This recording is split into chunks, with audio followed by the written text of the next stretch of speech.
Welcome to the For Real Though Show, the podcast with a purpose for the peoples. My name is Christopher Keith. I'm your host. Uh, we always brought to you by Queso. What? Best quesos. Yeah, simply the best. So anyway, hope you all are doing well out there. Now that we've had a week to discern all the different angles of the Kendrick Lamar Super Bowl halftime show. That's been a lot of fun. Um, but yeah, man, so hopefully you all are still doing well this New Year's and still working on your goals, haven't given up on them yet, haven't given up on yourselves. So yeah, keep at it. Keep at it. That's what we want to hear. We want to hear you keeping at it. So anyway, so on today we want to talk about something. It's a book that I read recently by an author by the name of Neil Poston. And so he's got several books that are really relevant, even though like he wrote them like back in the day, like in the 80s. This particular book is called The Disappearance of Childhood, and it was written in the 80s, but it's just as relevant today. And I found it very interesting. So I wanted to talk about it, not just that book in particular, but as it relates to youth and sports. So let's call this The Disappearance of Childhood Sporting Edition. So basically, though, the basics of the book is that what we know as childhood has not always been. Like it's a cultural thing. Uh, because in some countries, like you don't necessarily get up and go to school and become a teenager, and that sort of thing, and then grow into adulthood. In some places, like as soon as you can work, you're working, out in the cane fields or whatever, right? In some countries, in Africa, they've had kids where they was just, hey, instantly, as soon as they could walk, they're mining for diamonds. You've had child soldiers, all over the world in different places. So, so childhood is not a gimme, in other words, but it was almost like it was a very intentional thing to have a childhood or what we call in society a childhood. It's very intentional, which something I just had no idea about until I started reading up on it. But the difference, what the case that the books makes for the most part is that because of what we're exposed to now, what youth are exposed to, then it just makes them grow up so much faster, and that they end up losing childhood. So, like if you can remember Michael Jackson talked about that he didn't have a childhood growing up because he was thrust upon celebrity and having to work to earn a living, being the main person, the most talented person on the Jackson Five. He was forced to work, so he went from going to school to having tutors, and traveling the world, to perform. So he missed childhood. Uh, so yeah, that's what we want to talk about. And so reading that book got me thinking about my own childhood. And I remember certain things about my childhood. Like, say for instance, like if we went to a movie, if my parents and I went to a movie and there was some kissing and stuff on it, that people start kissing or making love, if you will, having sex, my mother would be sitting next to me and she would cover my eyes up like that. And I remember thinking a few things when she would do that. Number one, I would be slightly embarrassed because of what the adults were doing on the screen. Uh, Number two, I felt like, I want to see. You know what I mean? So even though I felt that embarrassment, I wanted to see what was going on the screen. Uh, so you had this embarrassment and this curiosity at the same time. But there was also within that something that you had to look forward to, So I would say to myself, okay, well, one day, when I grow up, I'll get to watch these movies or I'll get to see the whole scene, and I thought that was like a something that you got to do. You got to evolve and grow into. I remember when if someone died, if someone died and you knew about it, I'm sorry, if you knew someone who died, even if they weren't that close to you, but you knew them and they say, "Oh, so and so died." I remember thinking like, "Oh, wow, somebody died." Like it was a huge monumental thing, right? Well, if you think about it nowadays, we kind of went from that to I remember watching the Boys in the Hood where you got like Baby Ice Cube and I mean, well, I guess Baby Ice Cube, Baby Doughboy, and all his boys. They're like, "Hey, y'all want to see a dead body?" You know what I mean? So it became this thing where before when somebody died, just hearing about it was like an earth-shattering event. To in those early '80s in South Central Los Angeles, it's like, "Hey, it's a dead body over there. Y'all want to go look at it?" Like it's like something to be amused by or you know, even curious about, curious and amused by, I would say, is kind of what they were. They were because they wasn't laughing at the body, but it was just like, wow, okay, a dead person. Or you hear people saying, growing up talking about, yeah, I grew up and saw people get shot and this, that, and the other, like it was just no big thing. So the difference between the book makes the argument that the access to information that we didn't have as children that we have now, that children have now, has just pretty much taken away their childhood. So they don't have time to develop because their brains haven't even developed fully yet they have access to all this information, both good and bad, both appropriate age-wise and not appropriate age-wise. So what does that do to a person? What does that do to a person? Where again, when I was growing up, it used to be a big deal if somebody died or somebody got shot. Now you got school shootings, like it's just on a regular, right? School shootings. So now you got kids training like paramilitary people on what to do when there's a shooter comes in with an AK-47 or AR-15 looking to just murder little kids. So you got to think like, what does that do to a person's development, right? Again, we talked about movies. I remember, movies was like G, rated G, PG, you had R, and then you had X. X was pretty much porn, but so the motion picture ratings, motion picture association, whatever they were called, they had their purpose in this, and all of it wasn't pure, believe me. I've done some studies on that too, but it gave you some sort of gauge, right? Where you knew what the quote unquote age appropriateness was. But now, between what's on TikTok or what's on, Instagram or whatever social media thing you're on now, Snapchat, whatever the case may be, now the filter's off. So it's just like there are no ratings. There are no what's suitable for children. It's just everything goes into it. And so now you got all these people, these little people with underdeveloped minds being exposed to all this information, and then you put them in society. You put them out there and expect them to stay in the place of a child, right? Because most of us adults want children to stay in the place of a child, but it's really hard to do, when your brain and your senses are being overloaded beyond your emotional intelligence, your emotional capacity, your emotional ability to discern, to filter, what's good, what's not good, what's positive, what's not positive. So that makes it very, very, very difficult. And then you get a result of what we see now, which is a lot of kids having adult responsibilities, having adult sensibilities, uh, just talking to adults any kind of way and that sort of thing, dealing with each other any kind of way.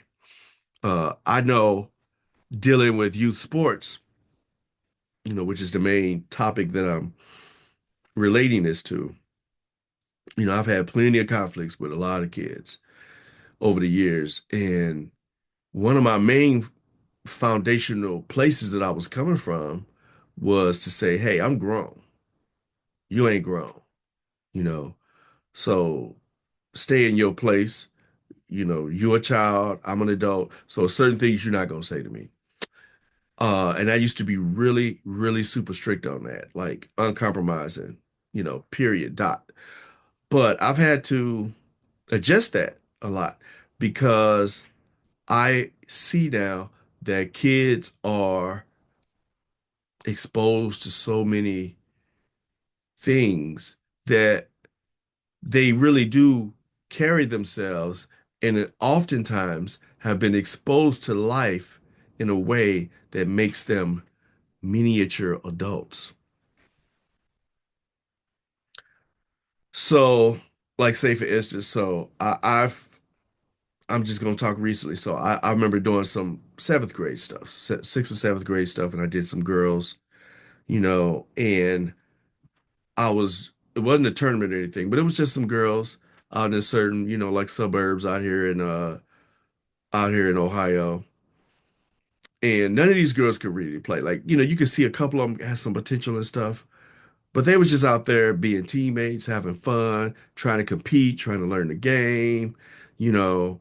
And when they came out, you could see in their eyes, like even coming out on the floor doing the warm-ups, they got this eagerness in their eyes, this promise, you know, that we're here doing something fun. It's fun, but it's competitive. It means something to me, but it's fun, and we're going to try out here and try to win and compete against this other team that are all trying to do the same thing. Again, some of the players, most of the players, are not going to be on a WNBA roster. They're not going to be on a high school roster, right? But they're enjoying this situation, and it was such a joy, even though the basketball wasn't very good. It was boring, if you will.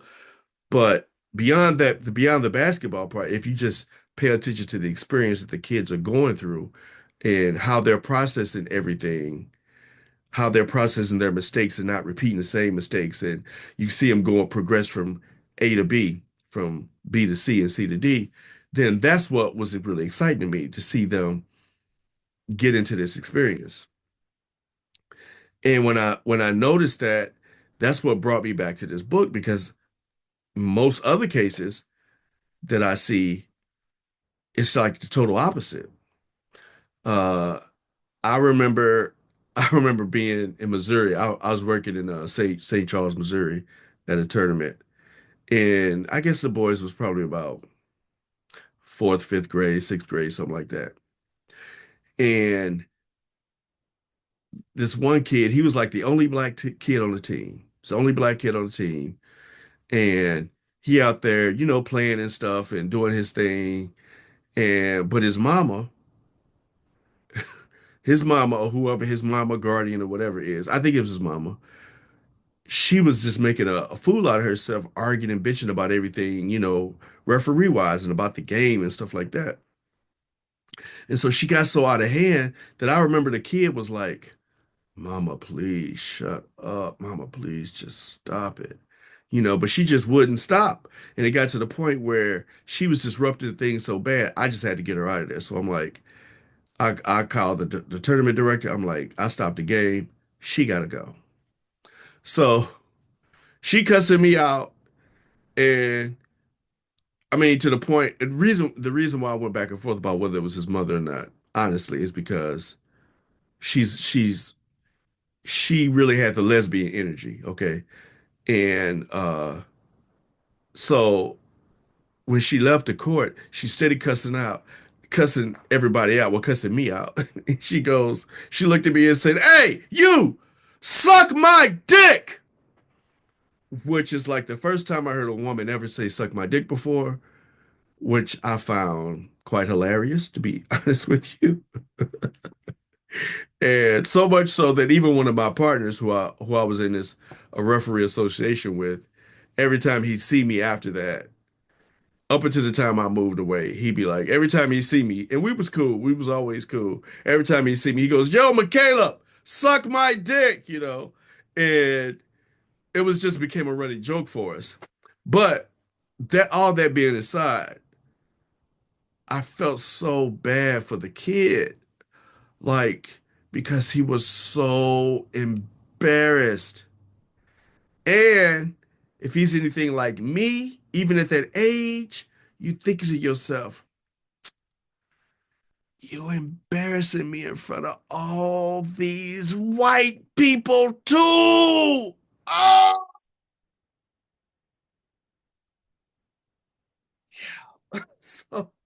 so but that's the pressure that these kids feel. I've done baseball, you know, and seeing a kid done some little league baseball, kid be at the bat, you know, and then every pitch, dad got something to say. Well, get up close to the plate. Well, you got to swing it down. You know what I mean? Hit it the opposite way. And I've heard kids. I'll be right behind the plate as the umpire. Hey, shut up. Why are they saying it? Because you're ruining their experience, right? Uh, and so, I mean, same thing. So now you go back to those seventh grade girls. I was doing a seventh grade girls tournament a couple weeks ago, and this is like the championship, middle school championship. Now, Lord knows both these teams wasn't no good. You know what I mean? They were not any good. But they were excited. I was excited to be there for them. But the fans put so much pressure on them because every play, travel, she traveled. That's a foul. She double dribble. Like everybody's screaming. And so this energy is transferring to these young girls. And so they're feeling all this pressure at two in the game. And some of them are handling it better than others, you know. So it had to be at least five girls who cried. They hit the ground. We had to call timeout. They cried. Not that they wasn't in some kind of pain, but it was just that the thing was so intense that they were consuming all of this energy from these adults. And at one point, there was a timeout, and I sat there just observing the crowd, and I saw some people, like looking at the court and talking to each other and looking at me, you know, and I didn't see, you know what I saw?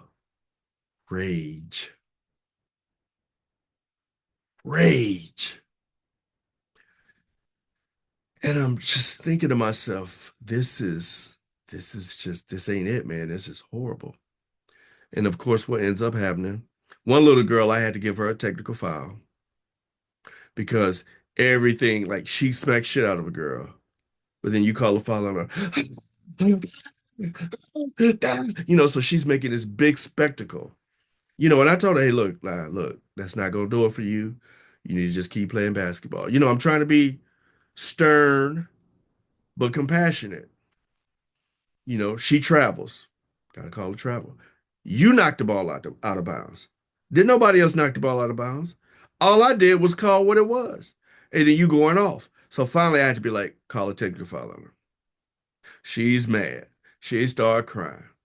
The coach, did she take her out? Coach, don't even take her out. Don't take her out one time, which says to me, you think that winning this game is more important than the development in character of these young ladies. And they ended up losing anyway. So what ends up happening is after they lost, some of the girls are jumping for joy. The other girls are crying. But here's the thing. They wasn't just crying because they lost the game.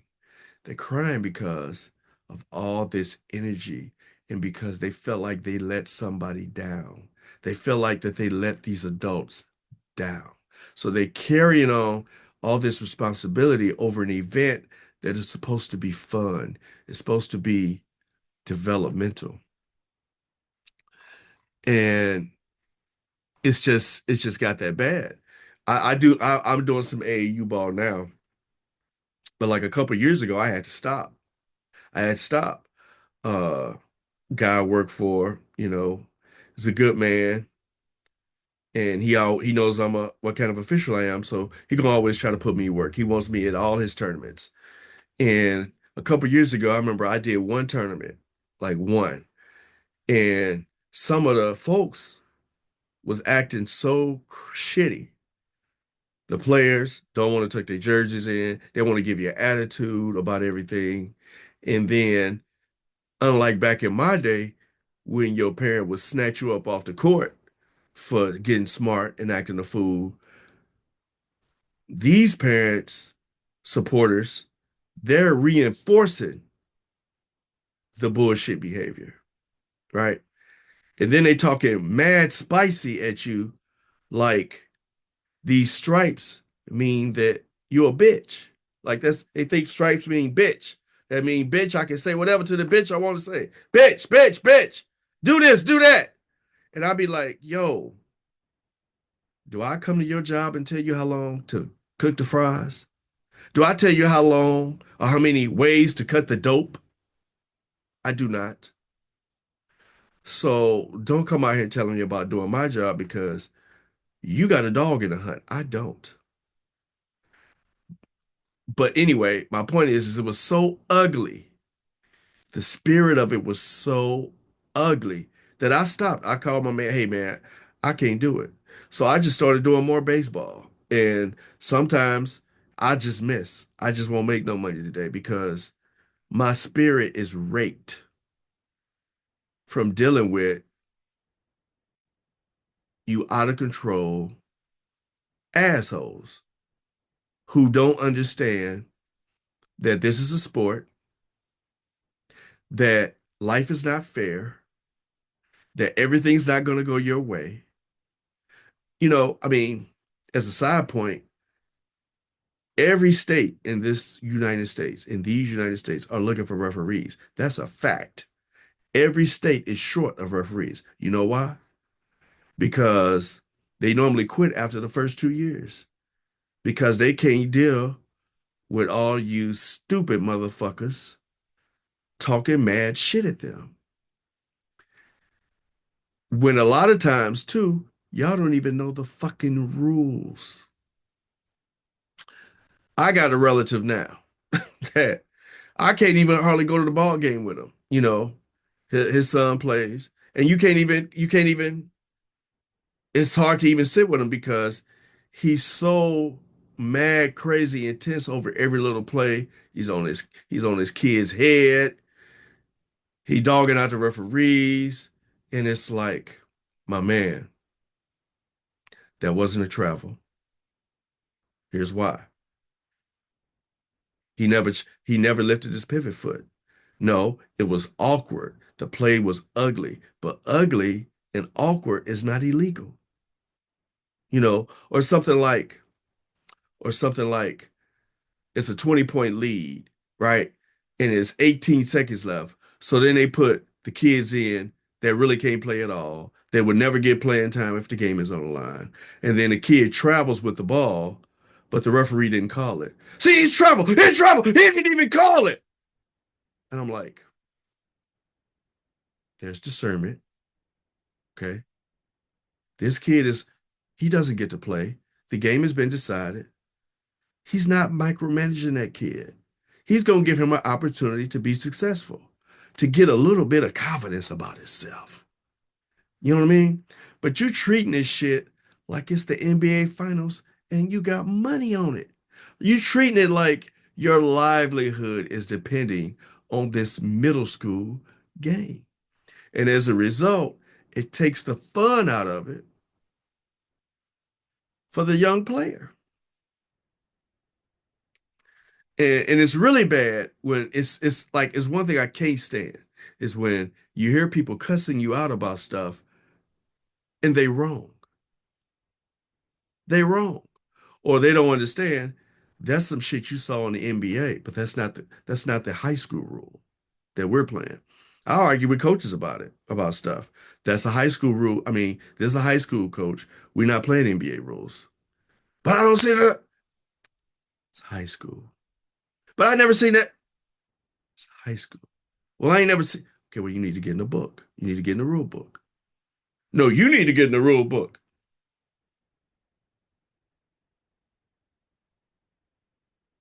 And I told this one brother that I had this conversation with a coach. I said, man, you think I'm throwing shade at you because you telling me, I'm telling you to get in the book. But you arguing with me about something that you don't understand. I go to school for this. You spend all your time coaching and trying to develop in your players to win games. I'm spending my time developing myself so I can adjudicate this contest by the rules of the National Federation of High Schools. So there are certain things that you can do, you can't do. You can't look at TV and bring that out here. And what's going to happen is, and this happened to be a black school, so it's like predominantly black school. So when you go to the tournament and you start playing these white schools where you can't get away with that dumb shit, and then they call it, and then you're like, they be cheating. No, they're not cheating. You don't know the freaking rules. Anyway, I'm all on a tangent now about refereeing. It's not my point. Let me get back. Let me get back. But again, it is to my point to a degree because again, the players take on their energy. The players take their energy on, and then they begin to address the officials and have attitudes toward the officials the same fashion that the coaches do and that they hear the people in the stands do. So they think they got a right to say or do. They think we're the enemy. I had a kid. It was like right before New Year's or something like that, and it was a really good game. Uh, it was a rival game, and my crew. I wrote something about it on social media, but my crew did a great job. Like if we didn't do a good job, I would tell you because there are times when I ain't done a good job. There are times when my mind just ain't in it. I can't get myself going, and I just don't have it that night. No different than a player. Sometimes players don't have it that night, every night. But this night, I know we had it. We was on point.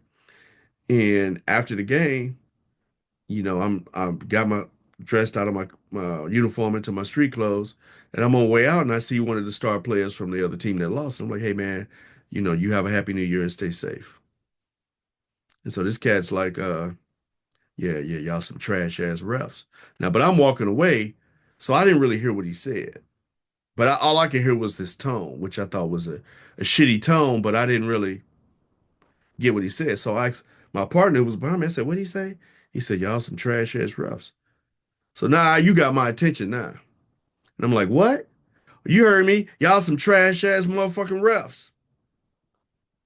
So I'm like, well, it seemed to me that you the one lost. So you could either take it like a G or you could take it like a hoe. You choose. But I didn't block no shots. I didn't dribble. I didn't shoot. I didn't do none of that. You have to take ownership. So he got to argue this shit, and I'm arguing right back at him. Man, I don't give a fuck at this point because you didn't just cross the line. You know what I'm saying? So I'm like, fuck you. That's how I feel. You know what I'm saying? But on the flip side of it, is I understand too that this person, like he thinks he's a miniature adult, but I don't know what he's been exposed to in his life. I don't know. I know that he looked at us like we were the scapegoats for his inability to help his team win. And a lot of players are that way, don't get me wrong, but it's like this was such an unusual, like it was so whack because I know we did a good job.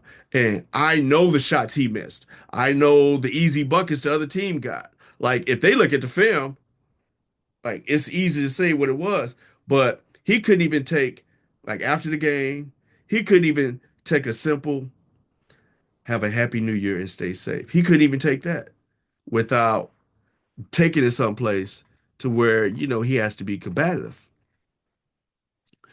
So so again, so that brings me back again to the subject matter of the disappearance of childhood.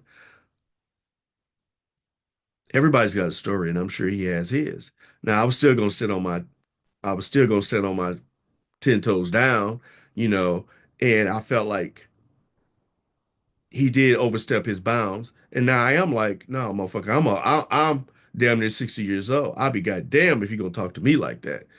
And I came to you with some love. You know what I mean?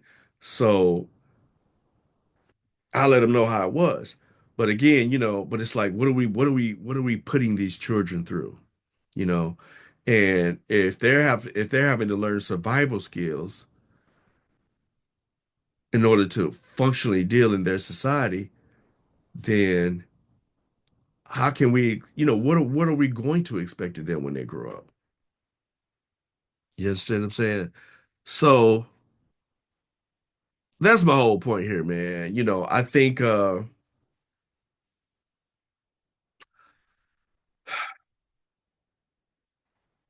that when it comes to our youth, we are responsible.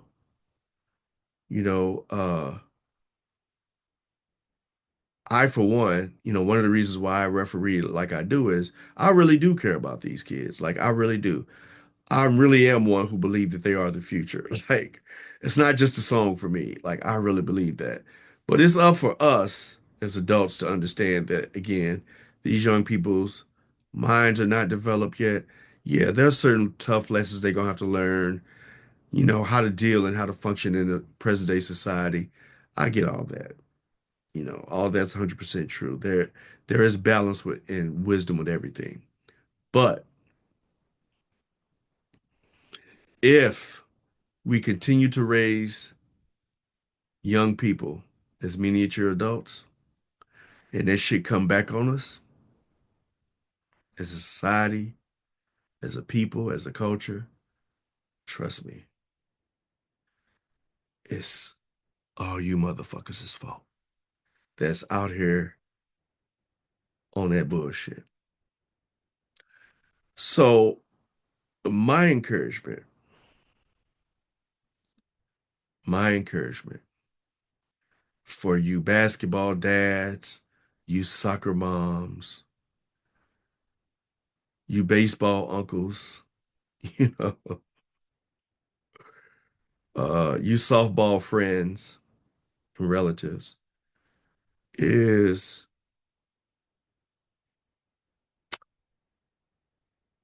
don't make these events about you. Don't make them about you. Make this about what it should be, which is learning competition, teamwork, discipline, and all sorts of things that help you develop as a person. Hey, if you happen to get you have you a great middle school career, a great high school career, if you happen to get to college on it, that's great. If you happen to play overseas, that's great. Whatever the case may be. And if you got the potential to be a pro player, NBA player, what have you, well, that's gonna show it ain't nothing you can do that's gonna stop that from happening. It ain't nothing no referee can do that's gonna stop that from happening. Okay. But I would encourage you all, don't make it about you. Support your child, support your loved one, cheer for them. If they clown and act out, hold them accountable. Let them know that this is not a right. This is a privilege. It's still a privilege to play sports. It's a great avenue to keep them off the TVs and out the off the screens, you know. But but yo, man, yeah, start keeping this stuff for what it really is and not for what it ain't. You know, get off the motherfucking referee's back, you know, and don't put all this, most of all, again, take me out the equation, man. Just stop putting all this pressure, this adult pressure on these children. It ain't right. It's not right. And that's all I have to say about that. So I'm gonna leave you with that. Y'all stay safe. and we'll be back with you next week. Next week, I'm very excited about a guest we're gonna have next week. We actually have a Ohio State football player who's now a national champion, who happens to be a friend of mine. He's gonna be on with us next week. So check us out then. Like, subscribe, rate us, review us, comment whether you like it or not. It's all good. Uh, Share all that good stuff. And y'all stay safe. Be blessed. Keep it real. Peace.